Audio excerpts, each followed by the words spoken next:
Good afternoon guys. Andito na tayo sa trabaho guys.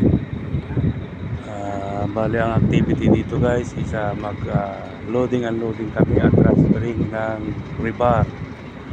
Kanina guys nandun kami sa Porta Cabin.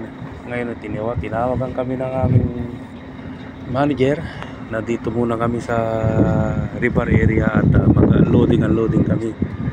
Yan. Coated rebar po siya sir, guys. Yan, mga coated, mga 25 mili, may 50 mili, 20 mili, 32 mili, may malit din. Yan, yan guys, ang dami. May bending machine kami rito guys. Yan,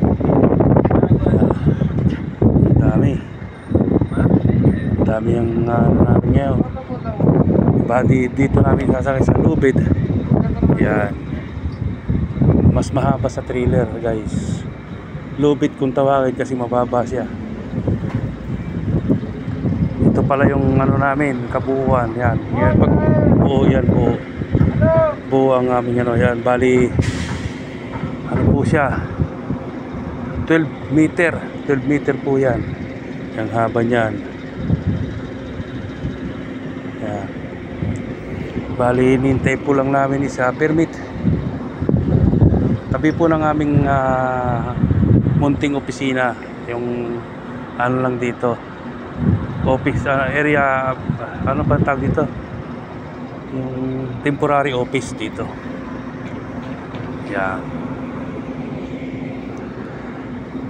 Bali ang ilo-loading namin sa 20 tons, tapos ang itatransfer namin mga 40 tons. Gawa na nga wala na silang ibebending. Sila na po ang nagpapabricate ng ano, kung anong klase ng sukat at kung anong bending ang kailangan nila. Yan, may mga bending machine kami. Yan. Ilan yan? Dalawa? Tatlo.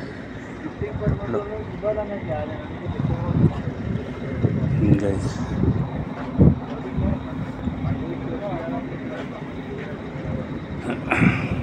palipat-lipat ang crane. Napakahirap ang ganito. Palipat-lipat ang crane. Medyo malakas pa yung hangin. Tingnan yung windsack ko. Medyo malakas pa yung hangin. Maganda tong rebar na to guys kasi ano siya, coated na siya. Hindi siya kinakalawang kasi nga coated na. Yan. Kahit ilang buwan na hindi siya mapuhusan kagad, okay lang kasi nga coated. Pero ewan ko, doble yata ang presyo dito kaysa sa mga uncoated. Okay guys, okay, bye. At may tumatawag guys.